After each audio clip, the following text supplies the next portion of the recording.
سلامونه، هیله ده ښه بس ژوند په خیر وي. تاسو به خبرونه اورېدلي وي چې په بولده کې 1200 کارټنه درمل ټینګ کړي دي. هغه درمل چې پر قاچاقي لارو له پاکستان څخه افغانستان ته راوړل کېدله.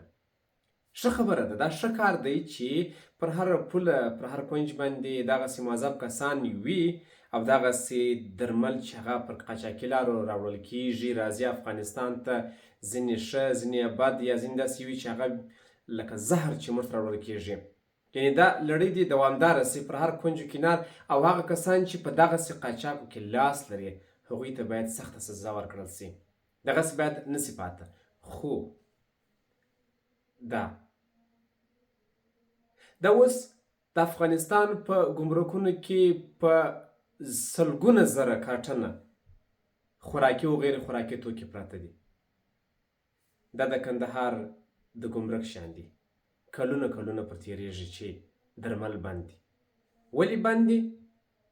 که دا درمل خراب دي، تر وخت تېر دي، پر قاچاقي لار راوړل سوي دي، ویې سوځوئ. هغه کسانو چې راوړي دي سوداګر راکش کړي، هغوی ته سزا ورکوي.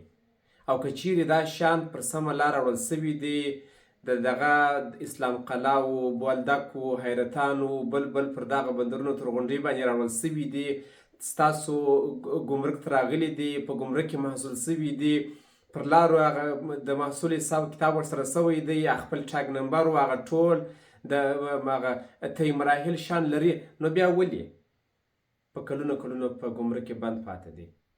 تاسې دغه ته وګورئ. دا خو د یو مسلمان مال دی، پیسې پر بندي کړي دي، میاشتې میاشتې کار پر کړی دی، میاشتې میاشتې هلې ځلې کړي دي، پانګونه یې کړې ده، شرکتونه یې جوړ کړي دي، د شرکتونو لپاره یې جوازونه اخیستي دي، تاسو ته مالیات درکوي، تاسو ته پیسې درکوي. ولې مال په دغه رقم دی؟ ولې دغسې مالونه خراب سي؟ موږ باید پر لاملونو باندې وغږېږو. ولې یو څوک قاچاق ته اړ سي؟ پر قاچاقي لارو ولې شیان راوړل سي؟ کله چې په کلونو کلونو د یو چا مال دغسې بند پاته وي او په هغه کې میلیونونه ډالر پانګونه کړې، نو هغه څه شي وکړي؟ اولاد، کورنۍ، ژوند دا څنګه وکړي؟ هغه شرکت کارکوونکي دغه نور مصارفات څنګه پوره کړي؟ نو خو تاسې یې دغه ته مجبوره کوئ چې دوی ولاړ سي پر قاچاقي لارو باندې مالونه راوړي. دا اوس په بازار کې د دغه لویو ناروغیو سرطان، تور ژړۍ، تلاسمیا یا نور عصبي ناروغۍ یا نور دغسې ناروغیو اړوند درمل چې پخوا په کمو قیمت اوس 5 برابره قیمتونه لوړ سوي دي. ځکه لوړ سوي دي چې لاره بنده ده، ځکه لوړ سوي دي چې مالونه نسته، ځکه لوړ سوي دي چې تقاضا زیاته ده، عرضه کمه ده.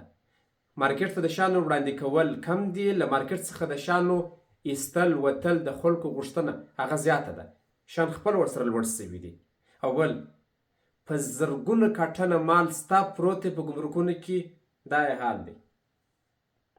ولې ملا صاحب، ولې مولوي صاحب، والي صاحب، د ګمرک مسؤل صاحب، شیخ صاحب، احمد صاحب، محمود صاحب، ولې؟ خو د مسلمان مال دی.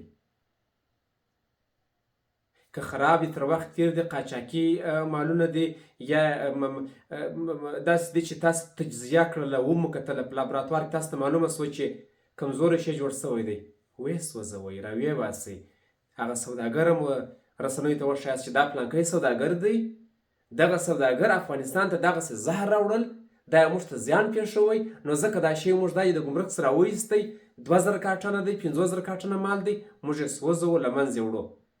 او که سم مال دی، محصول کړی مال دی، مالیات یې درکړي دي، نو ولې ځنډېږي؟